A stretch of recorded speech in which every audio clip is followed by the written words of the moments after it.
Mas ele queria que o governador assinasse uma medida, uma portaria, para que fossem erradicadas as lavouras abandonadas do Espírito Santo. Ele foi muito feliz na colocação dele, né? Só que ele não conseguiu levar isso avante. Tá certo? Como se erradicou mamão no Espírito Santo, e até hoje nós plantamos mamão no Espírito Santo, né, convivendo com virose. Tá certo? Bom, quanto tempo eu tenho ainda? 5 minutos? 15 minutos? Tem tempo pra caramba. Então, dá tempo de tomar até uma água.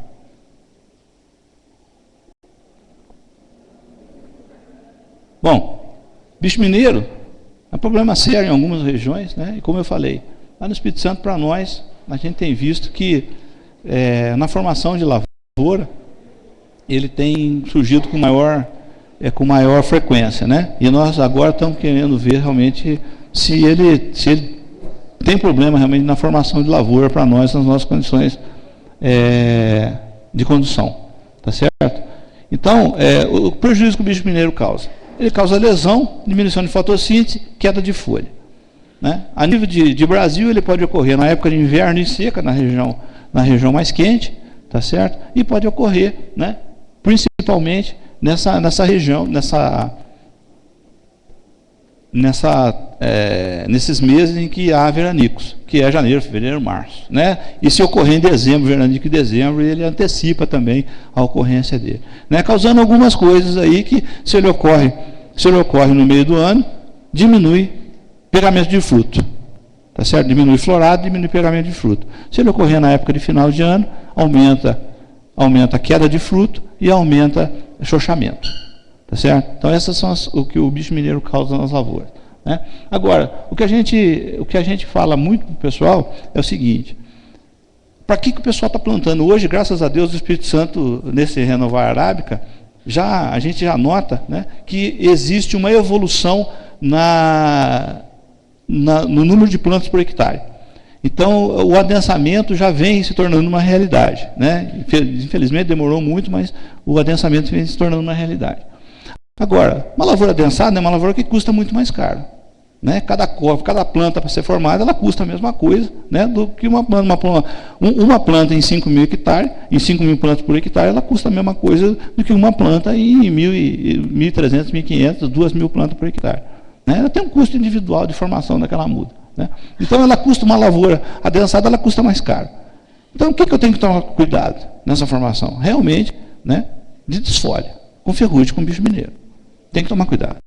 Eu tenho que proteger o meu investimento. Porque se eu planto um café adensado, né, não é porque é bonito para ter café adensado, porque é mole, é porque eu quero ganhar dinheiro. Tá certo? Eu quero ganhar dinheiro logo a partir da primeira colheita. E a gente fala para o pessoal: cuide bem que você vai colher 40 sacos de café na primeira colheita de café arábica. E colhe. Tá certo? Agora, se o cara bobear e deixar da cochonilha da raiz, da bicho mineiro e ferrugem, ele não vai colher, realmente não vai colher. Ele vai voltar naquela saca lá que, né? Aí fala: você falou, tal. Mas você fez? Não fez, então. Tá certo? Então, lavoura nova é uma lavoura que a gente tem que tratar muito bem, começando pela muda, né? Mais uma vez, né? Então, ela pode correr em viveiro, o bicho mineiro pode correr em viveiro, nessas temperaturas elevadas, período seco, principalmente em janeiro e fevereiro, e lavouras mais abertas. Tá certo? Quando a lavoura fecha, o bicho mineiro some, né? Ele começa a dar por cima, mas não dá nível de dano. Então, a gente espera que com essas lavouras adensadas aí, quando ela começar a encostar as folhas, o bicho mineiro já começa a desaparecer, né? Mesmo nessas cultivares novas que estão plantando aí, né? Que a gente está vendo que são um pouquinho mais suscetíveis a bicho mineiro. Agora, se o bicho mineiro vier na muda que a gente compra, joga a muda fora, porque o viveirista é porco. Tá certo? Veja que faz repique e deixa bicho mineiro. E depois eu vou mostrar o outro aí, um ácaro branco, cercóspora, né? Viveirista porco, então não compra muda com aquele cara, não. Muda, troca o seu fornecedor. Bom, a mesma coisa acontece com o bicho mineiro em relação ao ciclo dele, né? Então, o ciclo dele pode variar de 19 a 81 dias. Quando está frio, né, ele fica mais intocadinho. Quando está mais calor, o ciclo dele é mais rápido. É por isso que ele ocorre mais em época quente. Tá? Então, a amostragem, aí, depois o Marco vai falar para vocês, mas a gente recomenda que seja feito talhões de 3 a 5 mil plantas. Por quê? Porque é um hectare de café. Varia geralmente, se ele usa um espaçamento mais aberto um pouco, a gente recomenda 3.000. Se é de 5.000, um mais adensado, 5.000.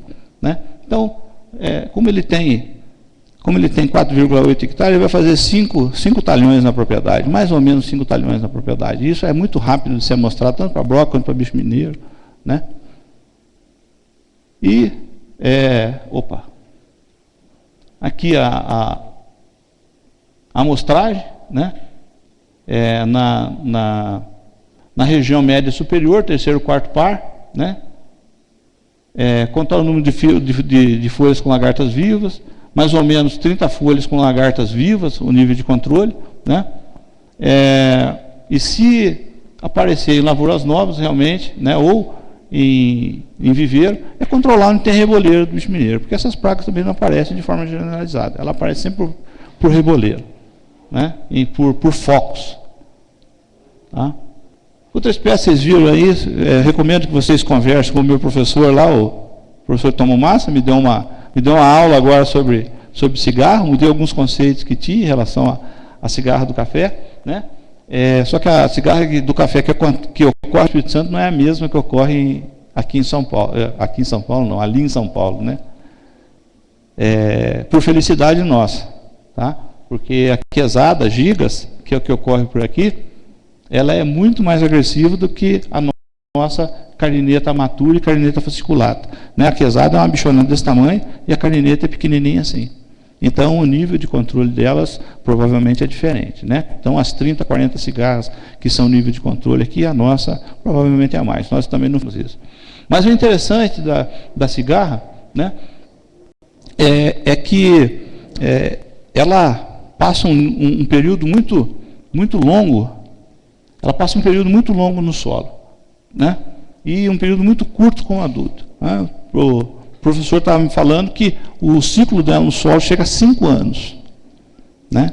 Então, o que acontece? O nosso produtor, como ele não roda muito a lavoura, ele entra para adubar e para colher o café, tá certo? Ou para jogar um frutriafol lá no pé do café, né? Ele muitas vezes não observa o que está acontecendo. E passa um ano, passa 2, passa 3, passa 4, passa 5, né? Esse dano ele começa a se tornar reversível na lavoura. Aí as lavouras, elas começam a ficar velhas, decrépitas, né? Começam a dar pescoço, que é aquela interrupção do crescimento, começa a dar pescoço, tá certo? Começa a produzir só em cima. A produtividade, que às vezes estava boa na lavoura, ela cai para 2, 3 sacos por hectare. O produtor vai reclamar que ele está adubando e a planta não está respondendo, e você vai ver a cigarra.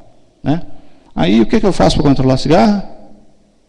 O que eu faço? Aplico inseticida de solo? É isso? Tá certo. Nessa lavoura aqui, compensa aplicar inseticida de solo? Uma lavoura de 18 para 20 anos, que está atacada por cigarra? Então, não é simplesmente a recomendação do produto químico. Eu vou voltar. É um manejo cultural. Tá certo? Então, a gente vê que, para que a gente possa saber o que a gente está fazendo, o que a gente está falando, o que a gente está recomendando para o produtor, né, nós temos que ir lá